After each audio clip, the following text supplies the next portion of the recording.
demanding that all the old police commanders should be removed. And in the course of that, there was a gun battle, and at least two were killed. I mean, I haven't got fuller information on it, but it's an indication that even where, as in Tunisia, if you like, the regime gets rid of a few hated figures, it doesn't solve the fundamental problem, and it doesn't immediately put an end to the revolutionary movement which is actually developing. And this, from the point of view of the capitalist class and imperialism, is also a problem in Egypt. Because this movement, while it's been centered around the position of Mubarak and the Mubarak plan, so to speak, and against opposition from Mubarak's plan to make his son his successor. By the way, a plan which, I don't know if Thomas noticed, our old friend Peter Mandelson wrote a letter in the Financial Times this week praising Mubarak's son, saying what a wonderful person he was. You know, if you like, his last gesture. Maybe he got paid something for it, but anyway, leave aside that. We can say Mubarak and Peter Mandelson's plan has been blocked. That is, that Mubarak's son will actually succeed him as president. That wasn't the only issue. It was also, as I said before, the question of the effect of the lack of democracy, the corruption, the dictatorship in that society, but also the enormous social crisis, the social and economic crisis in that society, something which isn't going to be solved by a simple reshuffling of the cards at the top. And precisely this, which means that which is the reason why at the present time we have only seen the beginning of a revolutionary movement starting in Egypt. This is just the beginning. It's just, if you like, the first act. Now, how it, in fact, unfolds in the next few weeks is still uncertain. It's unlikely that Mubarak will stay for any length of time. Possibly they'll organize early elections or something like that. It depends on how the movement actually develops. What is absolutely clear though, because of the social crisis in Egypt, this is only the first. This is only the first act, because it seems almost certain that there will be more democratic rights in the next period in Egypt. That the struggle already will have won more democratic rights, and in this circumstance, the working class and other oppressed layers will seize hold of these democratic rights and use them as tools, if you like, to organize their own struggles. Already, as I said before, we had the development in the last few years of independent trade unions, separate from the state-controlled trade union structure. This tendency towards worker self-organization, the development of new trade unions, will accelerate as soon as more democratic rights are won. The same will be the overthrow of Mubarak, or even the removal, or even if he resigns in a month or two. Nevertheless, his departure will be seen as a tremendous victory, and that will give encouragement to all other struggles. So we're just at the beginning of this situation. And this comes down to, this leads us on to a key political question for ourselves. We have seen, as we described, this enormous mass movement against one of the most powerful state machines in the Middle East, paralyze that state machine and put on the order of the day the overthrow of the old structure. But as in all revolutions, at the beginning of all revolutions, we see a certain contradiction between the power of the working class, and also in a country like Egypt, where the working class can draw behind it other sections of society. We see a contradiction between this tremendous power and, if you like, the lack of understanding, or to use the Marxist terminology, the absence of class consciousness and a clear direction as to what actually needs to be done and how that can be achieved. Now, this is almost inevitable at the beginning of most mass movements. It's especially, if you like, made worse where there's been no recent previous history of class struggle, and where there are no strong Marxist organizations already in existence. But we know already from the history years ago of the Russian Revolution in 1917 that even where you have a strong Marxist organization in existence, when a revolution develops, and a revolution by its very nature means the mass involvement of large sections of the working class and population, that revolutionary, if you like, party or grouping, even if it has significant points of support, will nevertheless initially be in a minority, being a minority as the mass moves into action for the first time. And this is something which is almost inevitable in the development of a revolutionary, in the development of a revolutionary situation. And from us, as Marxists, the question is that in these situations, in the period of revolution, the challenge is to, if you like, win support for our program, to build support for our organisation and program on the basis of a combination, the basis of workers' experience of events, experience of struggle, and the policies of the revolutionary party. This is, after all, how the Bolsheviks in 1917 went from being a minority at the beginning of 1917 to having a majority in 1918. The whole, the end of 1917.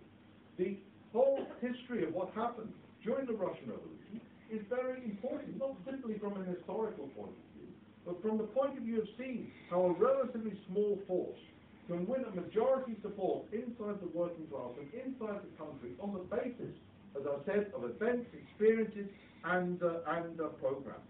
And this is really the sort of things which are posed towards activists at the beginning of revolutions. Now, from our point of view in Egypt, unfortunately at the present time, while we know conflicts in Egypt, while we know we have conflicts in Egypt, we don't, as a CWI, have a group in Egypt at the present time. But nevertheless, we are striving to build one. And if we are able to build one, then the task will be, how do you intervene in this process? How do you try and emulate, copy, if you like, what was achieved in 1917? Not necessarily in the same 9 months, that's a bit unlikely, but over the process of the struggle itself. And really, this, in a way, is not just in a revolutionary situation, it faces comrades everywhere around the world. You were talking before lunch, on the question of fighting against the Cubs. Now, obviously, in fighting against the Cubs, we've got a job to do in trying to put forward a program to defend living standards, try and blunt as many of these attacks which are taking place. But that's only part of our role. It's also a question of how we use this experience of struggle, the experience of crisis in Britain, to win support for our program, for our ideas.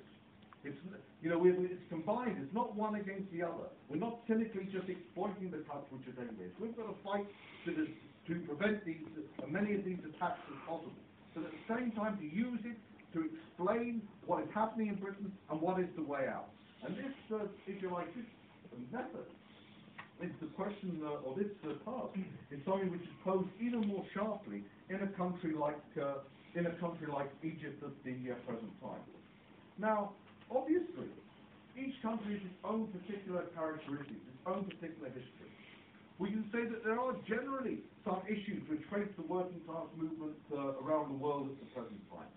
We've often spoken about the effect of the collapse of Stalinism 20 years ago, how that has led to, if you like, a certain element of confusion, a certain questioning of what is the alternative to capitalism.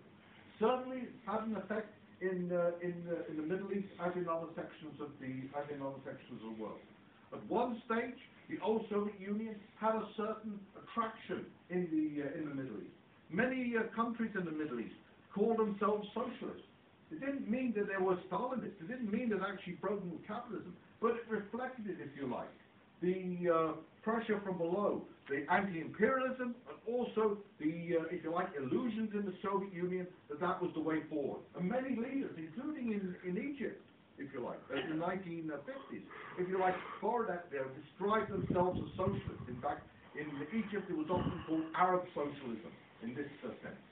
It wasn't a rounded out program, but it reflected, if you like, the feeling from below that was the alternative, that was the way forward. The combination of the collapse of the former Soviet Union, and then, if you like, the disintegration and decay of those sort of Arab nationalist regimes which had existed in the 1950s and 60s in Egypt and in other countries, that added to the, if you like, a political confusion as to what is the alternative in Egypt. It's also that was compounded by the relative weakness of independent workers' organisations, whether they be trade unions or whether they be political organisations. And this created the situation where, from all reports at the present time, the major opposition force in Egypt is the Muslim Brotherhood, something which wasn't the case, for instance, in the 1950s and in the 1960s.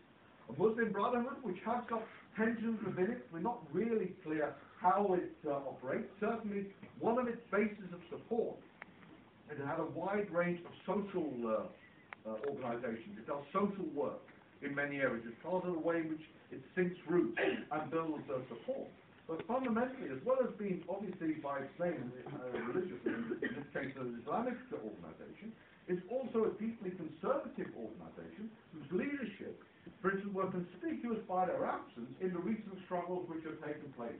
They didn't want to get involved in it. It's absolutely clear. And it's interesting as well, despite the fact that they kept on saying we don't want to make any deal with the regime.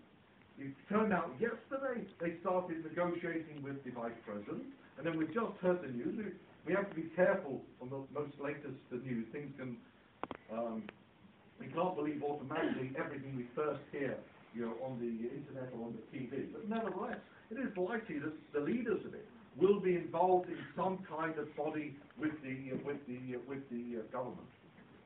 Now, in that sense, with this, if you like, role of the Muslim Brotherhood, it's not simply a question of them acting as a brake on the movement, but it also adds to one of the complications which could develop in Egypt, as we've pointed out in our written material, that unless a clear, if you like, alternative is offered by the workers' movement, then at a certain stage, given the almost inevitable results of frustration that the overthrow of Mubarak has not led to a positive, fundamental change in life for millions of ordinary Egyptians, etc.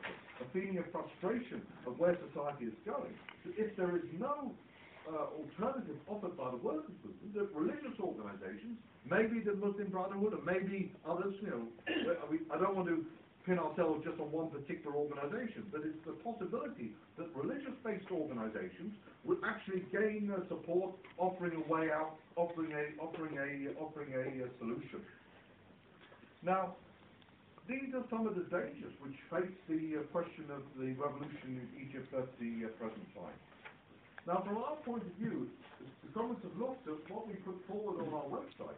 We try to put forward the main points of a program, not just in, if you like, in abstract, but these points we put forward are things we're attempting to discuss with activists in Egypt, and which we will attempt to discuss more, as the situation develops. And the main points of our program were the question of, first of all, a clear program to remove the regime. No, if you like, no idea of compromise with the existing state structure, any kinds of deals. The question, obviously, of building independent workers' organisations. The question of the defence committees which started to develop should be developed as genuinely democratic bodies representing all working people. The question of linked to the programme to remove the regime, no illusions in any government of national unity or temporary government organised elections, but instead a workers and poor government. Now, these sort of programs, these sort of demands may seem a bit abstract in one sense, because, for instance, if you look at the question of a workers and poor government, who could actually implement it at the present time? If we're asked that question, we would say, well, the need to build these democratic committees, they could be the basis of such a government. And we know it sounds a bit abstract, but it's a question that certainly at the first, when you're a small group, are beginning an intervention, put forward a clear political position down on what needs to be done, that even if you haven't got the forces to implement it, it means that you're not sucked into supporting a government of national unity or a transitional government. That you yourself keep a political clarity, which is important for the future.